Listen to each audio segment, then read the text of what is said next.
जन्य दुख से छुटकारा सिर्फ विवेक के माध्यम से ही पाया जा सकता है। रामचरितमानस में भी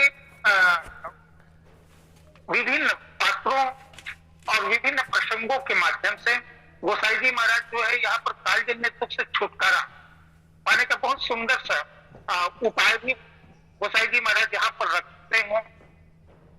वैसे ही अगर देखा जाए तो रावण के चरित्र, तो रावण के भी जीवन में अगर देखा जाए तो रावण भी ये कालजन्य दुख से छुटकारा पाना चाहा, और कालजन्य दुख से छुटकारा पाने के लिए रावण जो है, जो नीति अपनाता है वो जो है आसुरी वृत्ति है, और आसुरी वृत्ति के माध्यम से रावण जो है कालजन्य दुख से छुटकारा पाने के लिए सोचता है कि चलो शरीर को अमर बना लिया जाए और हमारी मृत्यु ही ना हो, तो फिर हम कालजन्य दुख से छुटकारा पा सकते हैं। लेकिन कुछ संतों का भी कहना है कि यदि मनुष्य जो है एक दृढ़ संकल्प ले कि हाँ मैं 100 साल तक बिल्कुल जीऊंगा, और यदि सत्कर्म करे और सत्कर्म करते हुए दृढ़ इच्छा शक्ति के साथ सत्कर्म करते रहे, तो वो निश्चित 100 साल की आयु तक वो जीवित रह सकता है। लेकिन यहाँ पर अगर रावण के बारे में अगर चर्चा करें तो रावण भी वही सोचता है कि कालजन्य दुख से छुटकारा पाने के लिए वो शरीर को अमर बनाने का प्रयास करता है, और शरीर को अमर बनाने के लिए तपस्या करता है। जबकि यहाँ पर अगर विवेक का प्रयोग करते कि शरीर जो है नश्वर है, जो मनुष्य एक बार मनुष्य का तन प्राप्त किया है, एक न एक दिन उसको छोड़ करके जाना है, यह प्रकृति का शाश्वत सत्य है। और क्या रावण इस बात को नहीं जानता था? रावण भी इस बात को जानता था, लेकिन जानते हुए भी इसकी अनदेखी करके शरीर को अमर बनाने का प्रयास किया, और रावण के द्वारा शरीर को अमर बनाने के लिए वो तपस्या करता है, वरदान में यही मांगता है कि हम कहो के मरे न मारे। एक तरफ तो हम किसी के मारे मरे नहीं, ये वरदान मांगता है, और दूसरी तरफ इस वरदान के साथ साथ अपनी मृत्यु भी तो मांग लेता है कि वानर मनुज जात दुई बारे, मनुष्य और वानरों को छोड़ करके। इस प्रकार से मनुष्य के हाथ में ही उसकी मृत्यु मांगी। एक तरफ अगर रावण को देखा जाए तो एक कथा भी ये भी कहते हैं कि भगवान शंकर के चरणों में अपने सिर को काट करके चढ़ा दिया, और उसके नतीजा ये हुआ तो उसको ये वरदान मिल गया कि सिर के काटने से रावण मरेगा नहीं। और रावण जो है इस प्रकार से कालजन्य दुख से छुटकारा मिल चुकी है, ऐसा उनको महसूस होता था। लेकिन एक विडंबना ये है कि अब चलते हैं लंका के रणांगण में। राम और रावण का ही युद्ध चल रहा है। भगवान श्री रामचंद्र जी महाराज 30 बाण संधान करते, 30 बाण रघुवीर पचाते, एक साथ 30 बाण छोड़ते, 20 भुजा में लगती है और 10 सिर कट जाता है। दूसरे ही क्षण पता चलता है कि रावण की 20 भुजा और 10 सिर पुनः निकल आता है।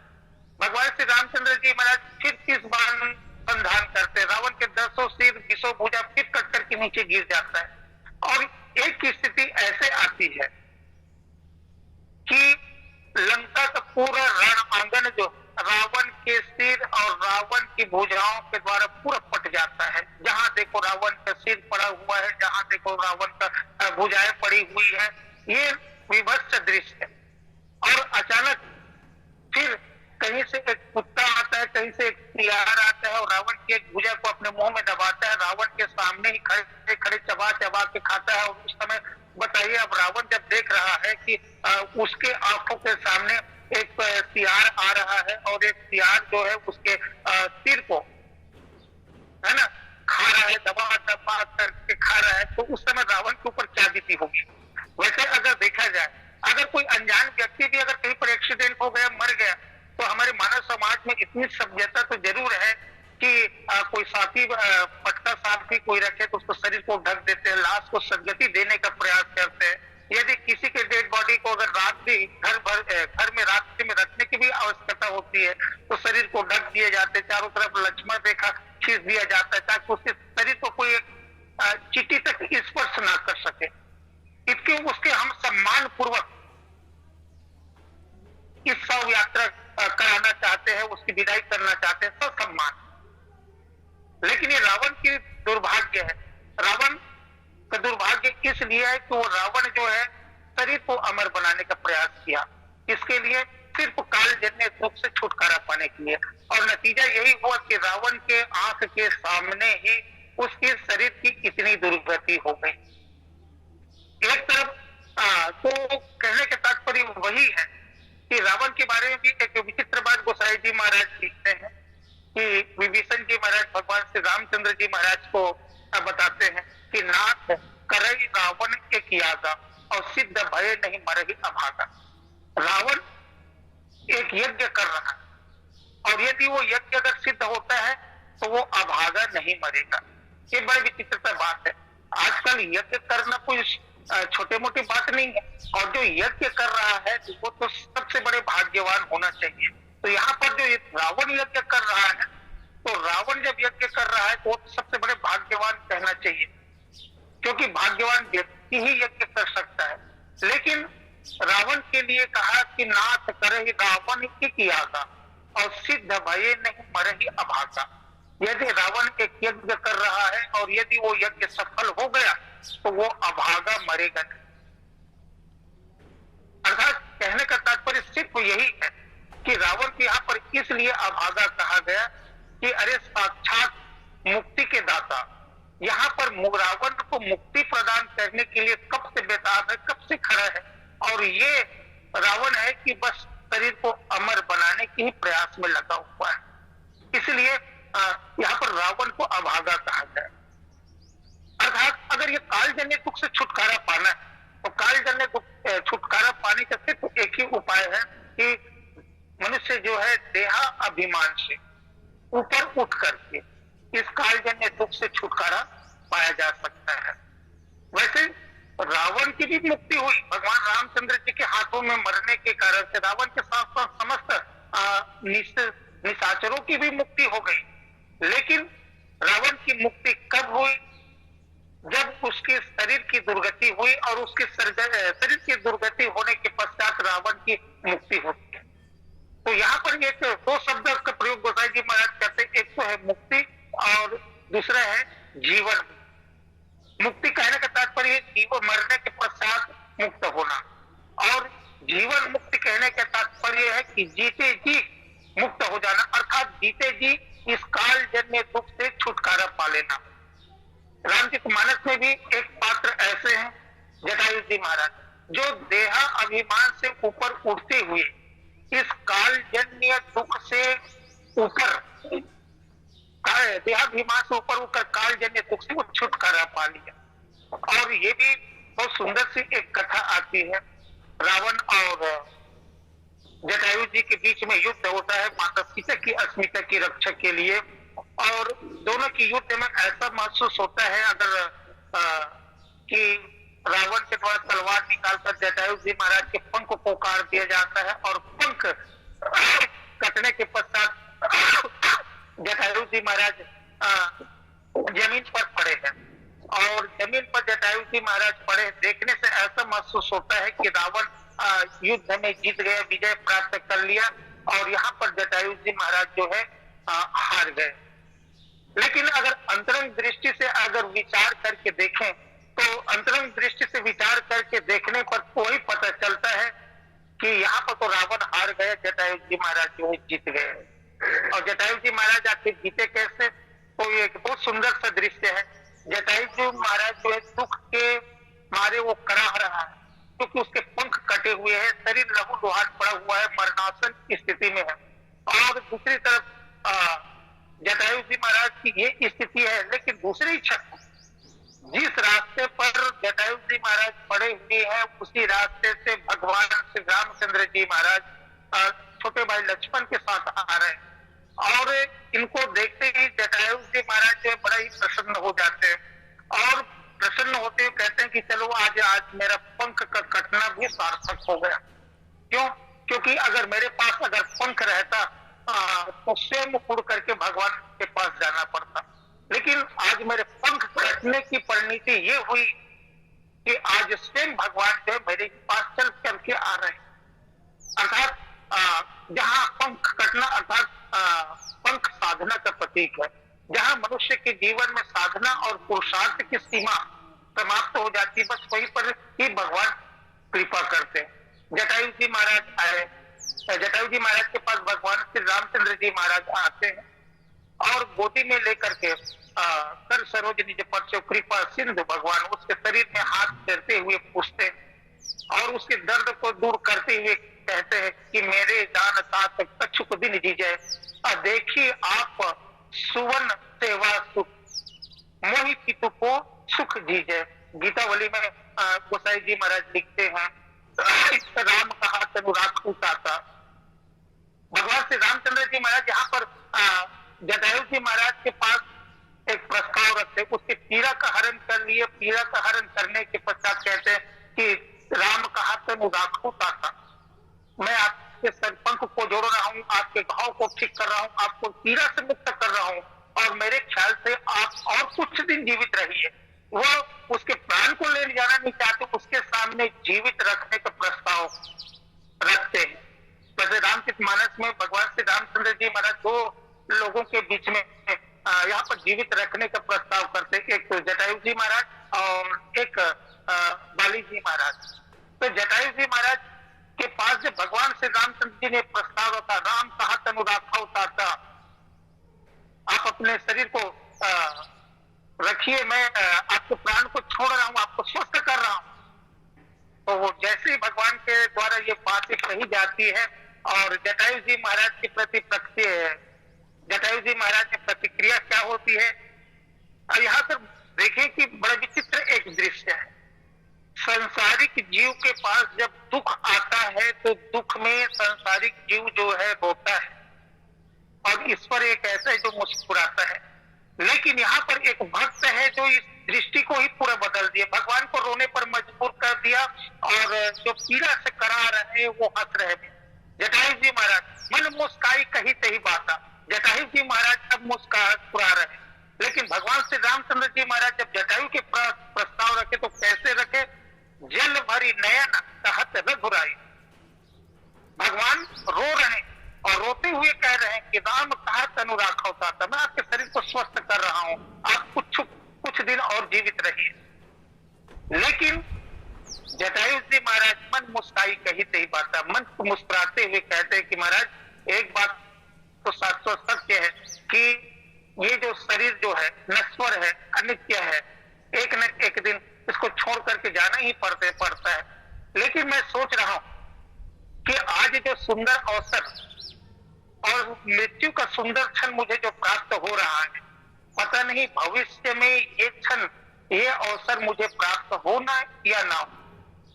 क्योंकि कौन सा सुंदर क्षण प्राप्त हो रहा है, तो आज यदि मैं प्राण त्यागता हूं, आज यदि मैं मरता हूं तो किसको देखते हुए मर रहा हूं, भगवान को देखते हुए मर रहा हूं। और यदि मैं मर जाता हूं तो मेरे मर जाने के पश्चात मेरे दाह संस्कार कौन करेगा, भगवान के हाथों में स्वयं मेरा दाह संस्कार होगा।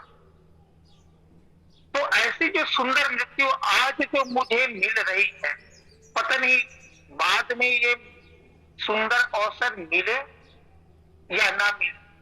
इससे अच्छा है कि यहाँ पर जटायु जी महाराज जो है देह अभिमान से ऊपर उड़ते हुए जीते जी मुक्त हो गए और इस प्रकार से ये कालजन्य दुख से छुटकारा पा लिया।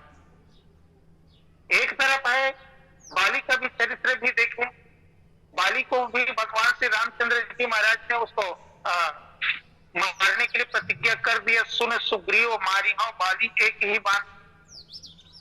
और प्रतिज्ञा अनुसार भगवान श्री रामचंद्र जी महाराज ने बाली को एक बाण से मार दिया। बहु छल बल सुग्रीव कर ही हारा भय मार, और मारा बाली राम तब हृदय मात सरतान। बाली के हृदय में भगवान राम बाण मारते हैं और फिर भगवान जैसे सामने बाली के सामने आते हैं तो अपनी मन में जो भड़ास थी वो बाली तो जरूर निकालते हैं कि अनुज बधु भगनी सुत नारी सुन, है ना। कहते हैं कि धर्म है तो अवतरे गोसाई मारे मोही ब्याज की नहीं। अरे आपका अवतार तो धर्म के लिए हुआ है, लेकिन आप तो छुप करके शिकारी के समान ब्याज के समान मुझे मारे। भगवान श्री रामचंद्र जी महाराज की तरफ उसके शंका उसके समाधान कर दिया जाता है। अब बाली में जो अहंकार था वो अहंकार फूट जाता है और उसके पश्चात फिर भगवान श्री रामचंद्र जी महाराज बाली के सामने भी वही प्रस्ताव रखते हैं कि अचल करो तनु राखो प्राणा। अरे मैं तो प्रतिज्ञा के अनुसार से आपको मार दिया, लेकिन आप अपने शरीर को अचल रखो, स्थिर रखो, मैं आपके प्राण को, आपके घाव को ठीक कर रहा हूं, आपको, आपके प्राण को नहीं ले जाऊंगा, छोड़ रहा हूं मैं। और उस समय भी बाली में भी बस वही ज्ञान उत्पन्न हो गया, और उन्होंने भी सोचा कि एक न एक दिन जो मानव की जो शरीर धारण किए, उसको तो एक न एक दिन छोड़ करके जाना ही पड़ेगा, क्योंकि शरीर जो है पंच भौतिक पंच तत्वों से मिलकर के ही बना हुआ है। और इस प्रकार से जब बाली में ज्ञान उत्पन्न होता है तो वो भी कालजन्य दुख से छुटकारा पा लेता है। और एक तरफ इसके पूर्व अगर बाली के चरित्र में अगर चर्चा किया जाए तो बाली भी कालजन्य दुख से छुटकारा पाने के लिए भी उनको भी वो वरदान प्राप्त था, है? कि जो भी बाली के साथ यदि युद्ध करेगा तो बाली में जो भी युद्ध करता उसका आधा बल आ जाता, और इस प्रकार से बाली जो है अजय हो गया था।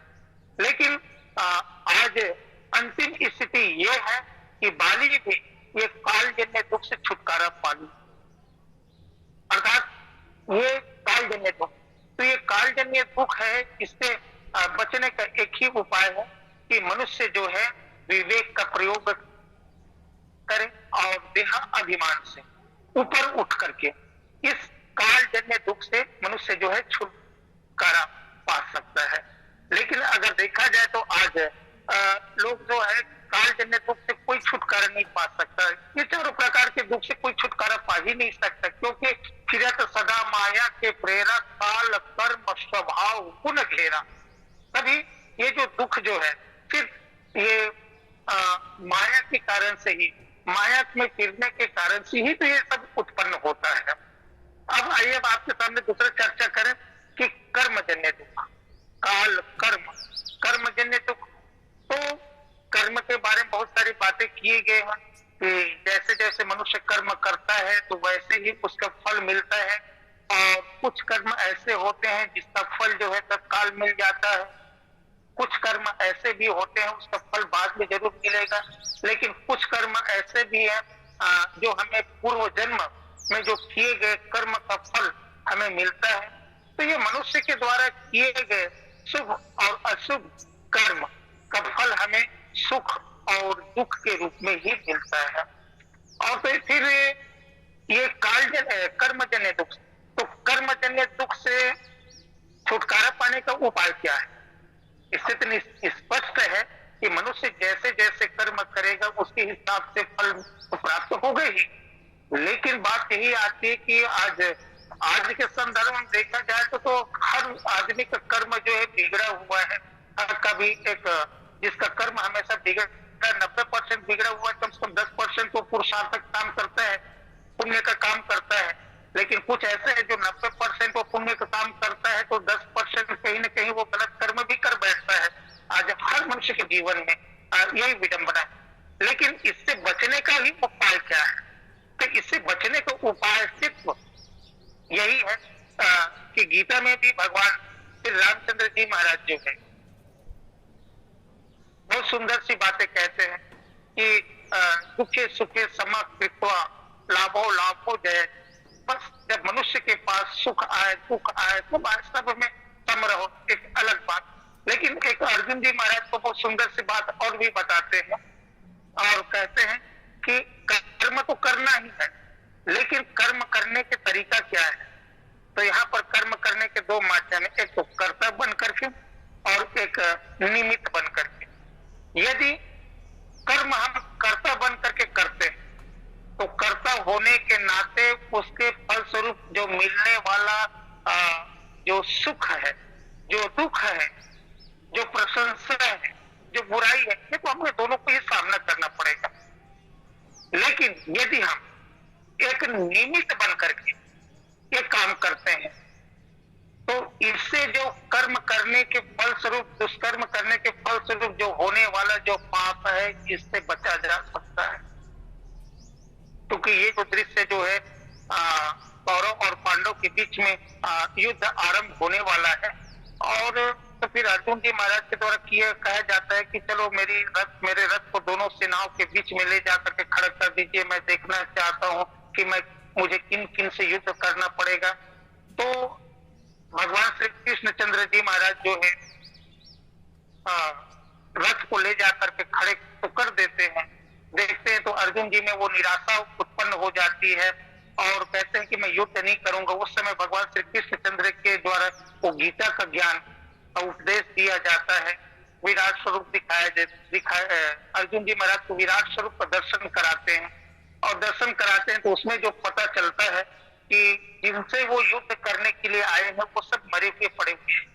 तो उस समय भगवान श्री कृष्णचंद्र जी से अर्जुन जी महाराज भी पूछते हैं कि महाराज आप जिनसे युद्ध करने के लिए बोल रहे हो ये सब तो मरे पड़े हुए हैं, तो इसको मारने की जरूरत ही क्या है। तो उस समय भगवान श्री कृष्णचंद्र जी महाराज कहते हैं कि अर्जुन ये सब मेरे नजर में मरे पड़े हुए हैं, लेकिन मारना अब तुमको है, मारने का कर्म तुमको करना है। और ये दृश्य दिखाने का तात्पर्य सिर्फ वही था कि यदि तुम अगर ये कार्य कर्ता बन करके करते तो कर्ता के नाते उससे होने वाले दुख और सुख उनके मिलने वाले दोनों जो फल जो आपको भोगना पड़ता। लेकिन अब ये मरे हुए हैं, सिर्फ तुमको ये ज्ञात होगा कि मारने वाला तो मैं ही हूं, सिर्फ तुम यहाँ पर एक निमित्त बन करके कार्य कर रहे हो, तो तुम इस दुख से बचे जा सकते हो, इससे होने वाले पाप से बच सकते हो। नहीं तो अगर कर्ता बन करके अगर मारोगे तो कर्ता बन करके अगर मारते हो तो बस इससे होने वाले हत्या का पाप तो तुम्हें तो भोगना पड़ेगा। लेकिन एक निमित्त बन करके ये कार्य करते हो तो ये पाप से तुम बच सकते हो। तो इस प्रकार से ये कर्म जो भी हम मनुष्य हमारे जीवन में करते हैं तो दुष्कर्म से बचे और सत्कर्म करने का प्रयास करें और एक कर्ता बन करके ना एक निमित्त बन करके हम कार्य करें।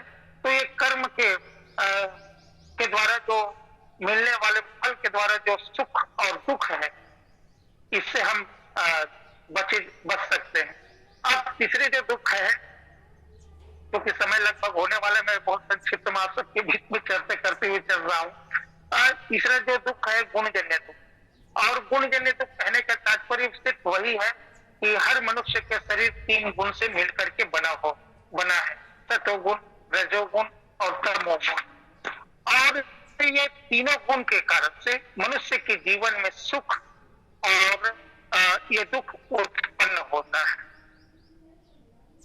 अगर मनुष्य जो है ये तीनों गुण का उपयोग करना सीख ले तो अपने जीवन में सुख की वृद्धि कर सकता है और तीनों गुणों का उपयोग करते हुए दुख से बच सकते हैं।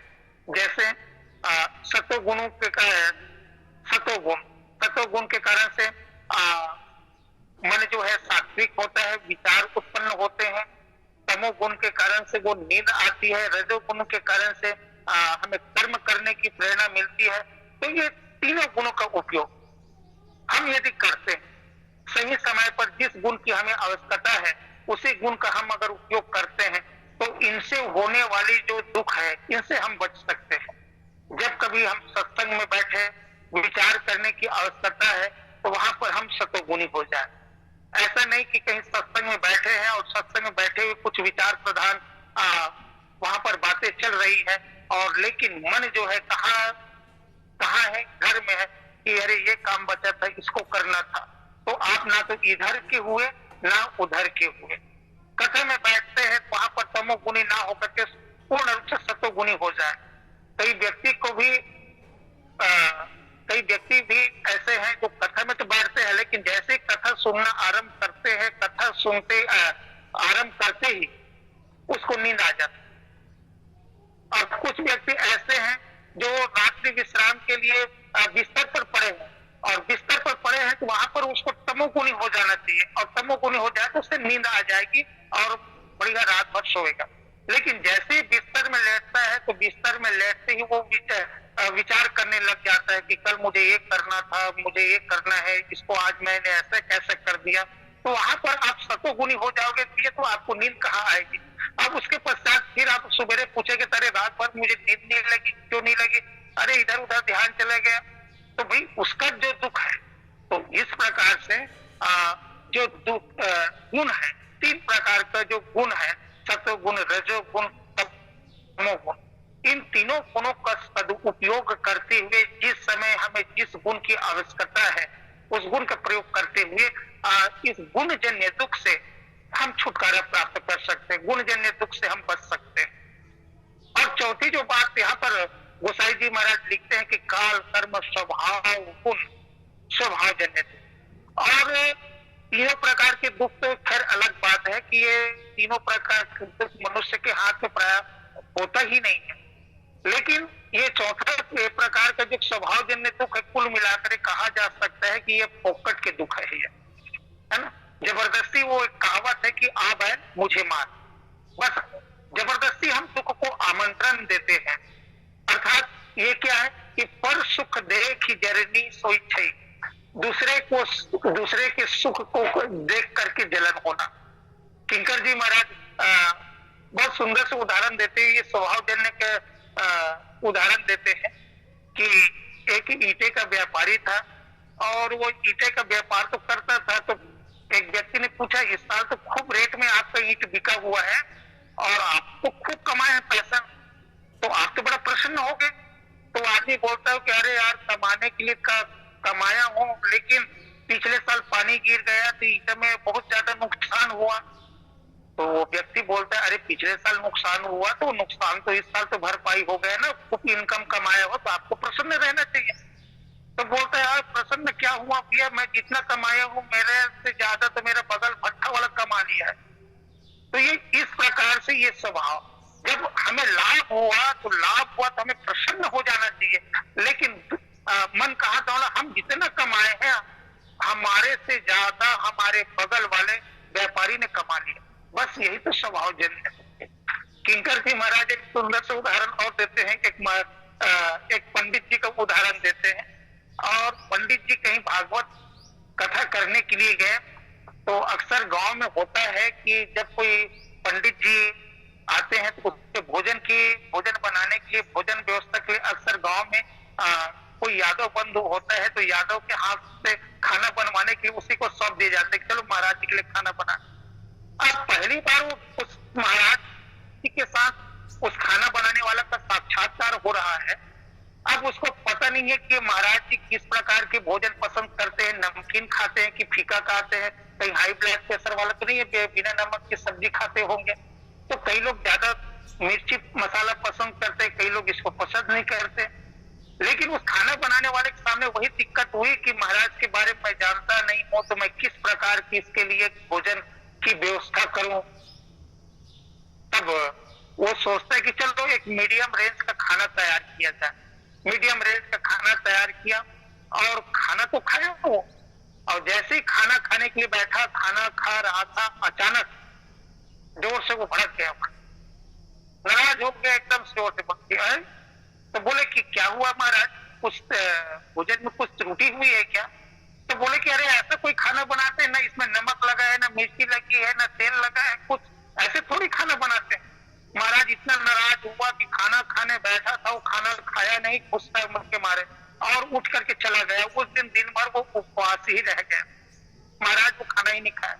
अब जैसे ही बताया तो उसके निर्देशानुसार वो खाने बनाने वाले रसोइया समझ गए कि हाँ नमक तो फीका था तो थोड़ा नमक नहीं लगा है, बोले तो थोड़ा नमक बढ़ा दिया जाए, मिर्ची बढ़ा दिया जाए, तेल बढ़ा दिया जाए, ये समस्त चीजों को बढ़ा दिया। और दूसरे दिन महाराज के लिए फिर जैसे वो महाराज जी चाह रहे थे वैसे ही उसके लिए भोजन तैयार किया।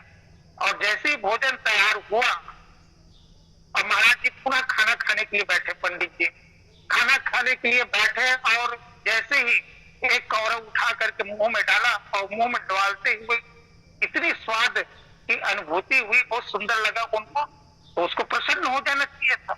लेकिन इतने जोर से भड़के वो कि गुस्से के मारे आग बबूला हो गया और बोले कि खाना बनाने वाले कौन है, उसको बुला के लाओ। रसोइया पुनः उपस्थित हो कि महाराज क्या बात है, महाराज मुझे बताइए। तो बोले कि ये खाना कौन बनाया? मैं बनाया हूँ महाराज जी। तो कल खाना कौन बनाया था? मैं ही बनाया था महाराज। तो बोले कि अरे जब तुम इतना सुंदर आज खाना बना सकते थे, बनाए हो, तो इतना सुंदर खाना क्यों नहीं बनाए? अब बताइए, कल की बात को लेकर के आज वो नाराज हो रहे हैं और कल की बात को याद करते हुए आज वो खाना ही खाना छोड़। तो यही है स्वभाव जन्य दुख। मनुष्य अपने स्वभाव में यदि परिवर्तन लाता है तो परिवर्तन ला करके इससे इस दुख से छुटकारा पाया जा सकता है। हालांकि कालजन्य से दुख से छुटकारा पाना हर व्यक्ति के लिए संभव नहीं है। ऐसे चारों प्रकार के दुख का अभाव त्रेता में राम राज्य में था। तो कुल मिलाकर यहाँ कहा जा सकता है कि एक तो भगवान